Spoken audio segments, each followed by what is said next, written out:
The sound of laughter can sometimes heal a broken heart, but in my case, it was the sound that shattered mine. I never imagined that the woman I loved, the woman I stood beside with every promise and every dream, would turn my pain into her amusement. It wasn't just a laugh, it was the kind of laugh that cuts deeper than words, a reminder that love without respect is only an illusion.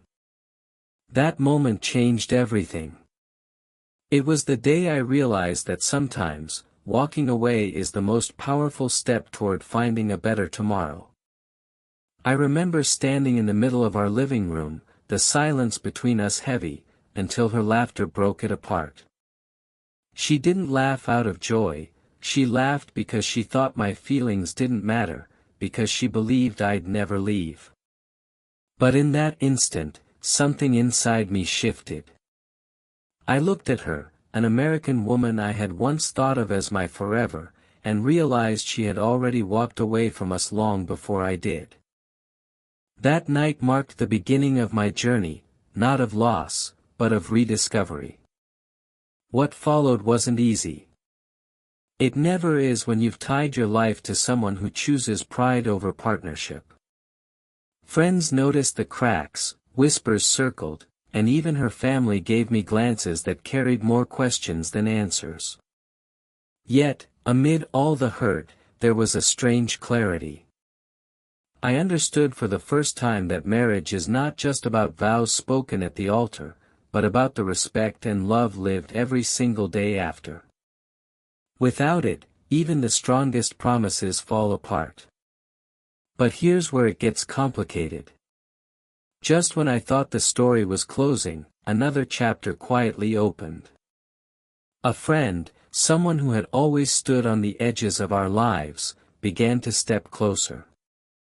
She didn't come with judgment or pity, she came with understanding. She listened when silence was too heavy, and she reminded me that even broken hearts can still feel warmth. I wasn't ready to call it love, not yet, but it was enough to spark hope, a hope that maybe walking away didn't mean losing everything, but gaining the chance for something real. And now, I ask you this, what would you have done if the one you trusted most laughed at your pain? Would you stay and fight for what's already gone, or would you walk away to protect your heart? As you watch this story unfold, I want you to think about the choices we make in love, the sacrifices we endure, and the courage it takes to let go when holding on does more harm than good. This story isn't just about betrayal, it's about resilience, the search for respect, and the quiet beauty of finding hope in unexpected places. So stay with me until the end, because the journey from heartbreak to healing may just remind you of your own. And don't forget to share your thoughts in the comments. Would you have walked away too, or tried to stay? The days that followed that night of laughter felt heavier than I could ever describe. I kept replaying her voice in my head, the way she dismissed my emotions with nothing more than a smirk. It wasn't just the sound that haunted me, it was what it meant. It told me that our marriage, once built on dreams of a luxury lifestyle together, candlelit dinners, and shared promises, had become nothing more than a performance. I started noticing the small cracks that had always been there but were easier to ignore. The late-night phone calls she would step outside to take, the sudden shift in how she dressed when leaving the house, and the distant look in her eyes when I tried to ask her about her day. Yet, life has a strange way of testing us when we least expect it. Amid the coldness of our home, there were still those quiet moments when I caught glimpses of the woman I first fell in love with, the way her hair caught the sunlight, the sound of her laughter when she was around friends. But then I remembered how that same laughter could cut me down, and I wondered if I was chasing shadows of the past instead of holding on to something real. In the middle of this storm, I found myself spending more time at the cafe down the street. It wasn't just about the coffee, it was about the company. There was a woman there, a friend of a friend, who always seemed to be around when I needed a reminder that kindness still existed. She didn't push or pry, but her eyes carried a warmth that made the silence between us comforting.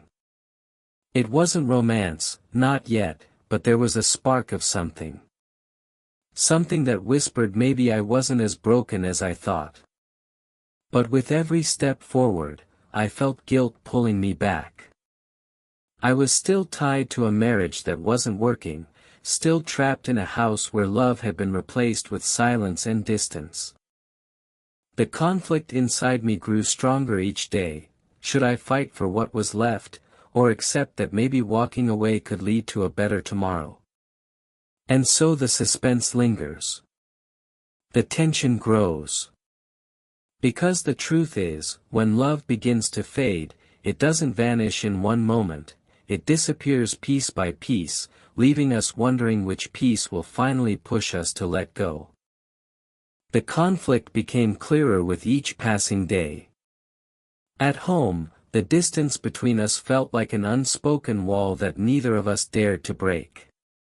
She still carried herself with charm when others were around, laughing easily, telling stories about her day, but with me she was short, distracted, almost like I was invisible. That night of laughter at my expense hadn't just wounded me, it had opened my eyes to how far we had drifted. It felt like we were living two separate lives under the same roof, and the silence between us was louder than any argument could be. But outside of that, there was the cafe. The woman I had met there became a subplot to my own story of confusion. She was gentle, easy to talk to, and when she asked about my day, I could tell she truly cared about the answer. Her presence stirred something inside me that I had buried for years, the desire to feel valued, to feel seen. And while nothing inappropriate had happened between us, even the thought of how much her company meant to me made me wonder if I was already betraying the vows I had once promised. This was where the tension lived, in the choices I hadn't yet made. Should I cling to a marriage that seemed built only on memories of the past, or should I open myself to the possibility of a new tomorrow?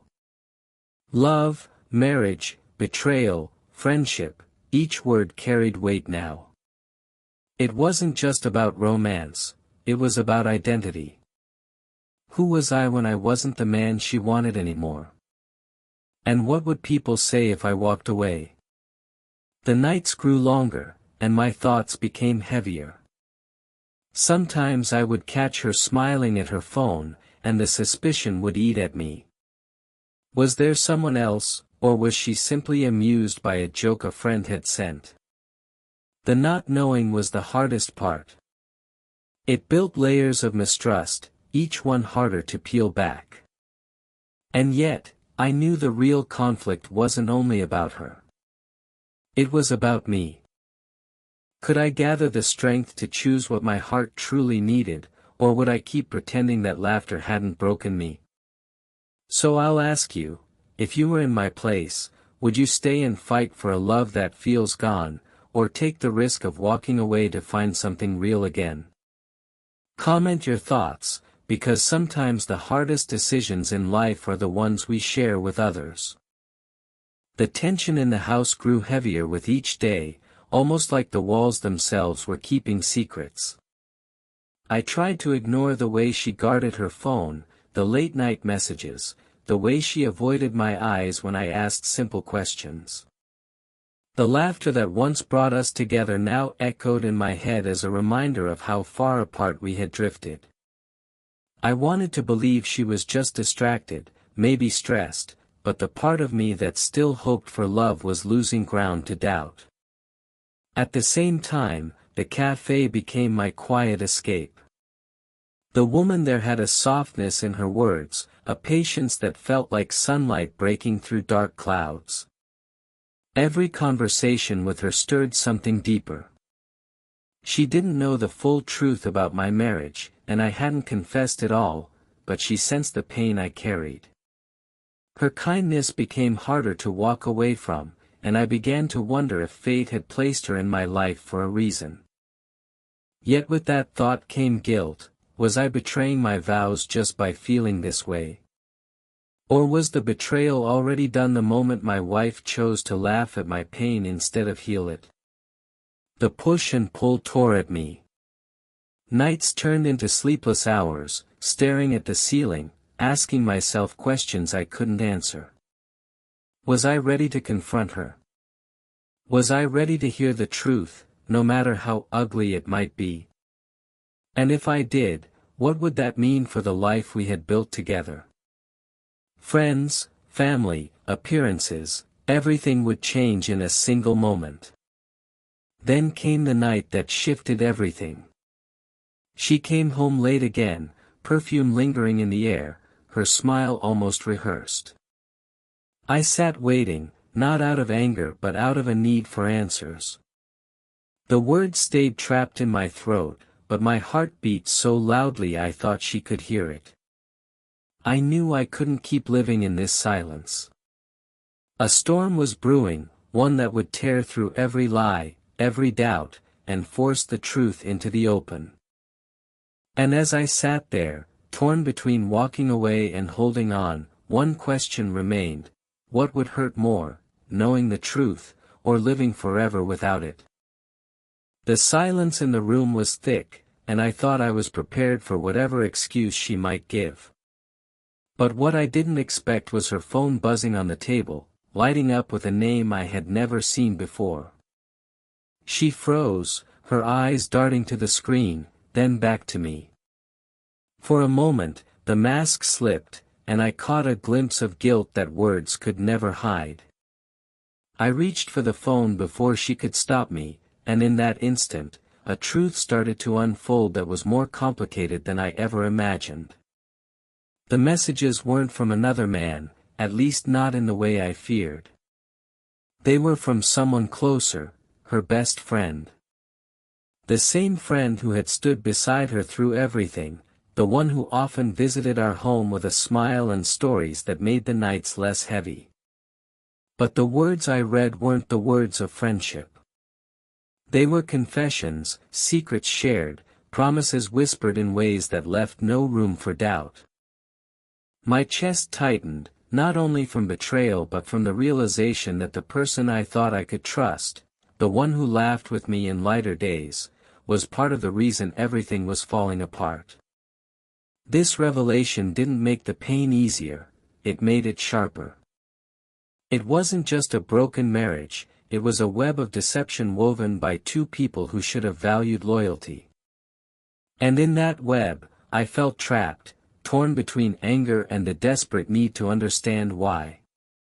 She tried to explain, her words stumbling, her voice cracking as she claimed it wasn't what it looked like. But her eyes told a different story, one of confusion and desire that she had tried to hide for far too long. At that moment, I realized the story wasn't just about betrayal, it was about choice. Did I hold on to a marriage that had already slipped away, or did I step into the unknown, where the woman at the cafe waited with quiet understanding and genuine kindness? The stakes were higher than ever, and the walls of my life felt like they were closing in. And now I wonder, if you were in my place, would you confront them both head-on or walk away without another word? Share your thoughts in the comments, because the next move changes everything. The room felt like it was shrinking, every second heavier than the last. I held her phone in my hand, the glowing screen still showing the words that confirmed everything I feared and yet didn't expect. My wife, the woman I had trusted for years, stood there trembling, unable to meet my eyes. Her best friend appeared in the doorway, her face pale, caught between denial and an unspoken admission. The air was thick with betrayal, and I knew there was no turning back to the life we once had. I confronted them both, my voice shaking but firm. I demanded the truth, not half answers or excuses. At first, there was silence, but then her best friend stepped forward, breaking down, confessing that their connection had grown stronger in the shadows of my marriage. She claimed it wasn't meant to hurt me, that it just happened, but the words only stung deeper. My wife, unable to stop her tears, admitted she had felt lost in our relationship, and instead of facing me, she had turned to someone else. It was like the ground beneath me crumbled. All the late nights, the strange behavior, the uneasy distance suddenly made sense. The conflict I had been carrying inside burst into clarity. I had been fighting for someone who wasn't even fighting for me. Yet as the truth came out, a surprising calm settled over me. For the first time in months, I saw the path forward clearly. I told them both it was over. I walked away from the marriage, the lies, the half-truths, and the pain. But here's the twist: when I reached the cafe later that evening, ready to sit in silence and collect my thoughts, I wasn't alone. The woman who had unknowingly become my anchor was there, waiting with a cup of coffee and a look of concern that said more than words ever could. She didn't know the details yet, but she sensed the weight I carried.